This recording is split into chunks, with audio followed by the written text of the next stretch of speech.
எங்கள் ஏரியாவில் புதுசாக ஓப்பன் பண்ணியிருக்க அன்னபுஷ்பம் ஜூஸ் ஷாப்புக்கு தான் இன்றைக்கி நாங்கள் வந்திருக்கோம். இது ஓப்பன் பண்ணி மோர் தென் 10 டேஸ்க்கு மேலே ஆகுது. இது வழியாக தான் நான் ஆஃபீஸ் போயிட்டு வருவேன். இதோட இன்டீரியர் வந்து நைட் டைம் பார்க்க ரொம்ப அழகாக இருக்கும். ஒரு வேப்ப மரம், அந்த வேப்ப மரத்தோடு அந்த கடை வந்து அட்டாச் ஆகிருக்கும். அந்த மரத்துக்கு பக்கத்தில் உட்காந்து நம்ம ரோடை பார்த்துக்கிட்டே ஏதாவது நம்ம தேவையானதெல்லாம் வாங்கி உட்காந்து சாப்பிட்டு இருக்கலாம். ஸோ ஓகேடா அப்படின்னு சொல்லிட்டு மாமா வேலையை விட்டு வந்ததுக்கப்புறம் நைட்டு ஒரு 11 மணி இருக்கும். வெக்கையே தனிக்க ஒரு ஜூஸை குடிப்போன்னு சொல்லிட்டு நானே பசங்க எல்லாம் இங்கே வந்துட்டோம். பட் இங்கே என்ன சொல்கிறது, இந்த சாப்பாடு ஐட்டமும் இப்போ புதுசாக பண்ணிகிட்ருக்காங்க போல். ஸோ ஒரு ட்ரையல் பார்க்கலான்னு சொல்லிட்டு சோஃபியும் சோனாவும் ஒரு ஃப்ரைட் ரைஸும் ஒரு நூடுல்ஸும் வாங்கி சாப்பிட்டுட்டு இருந்தாங்க.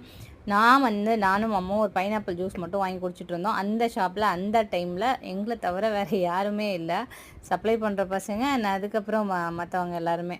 சரி, நான் ஜூஸ் சாப்பிட்டதுக்கப்புறம் சோனா குட்டி ஒரு ஜூஸ் வேணும்னு வாங்கி குடிச்சிட்டு நைட்டு 12 மணிக்கு சில்லுன்னு வீட்டுக்கு போனோம்.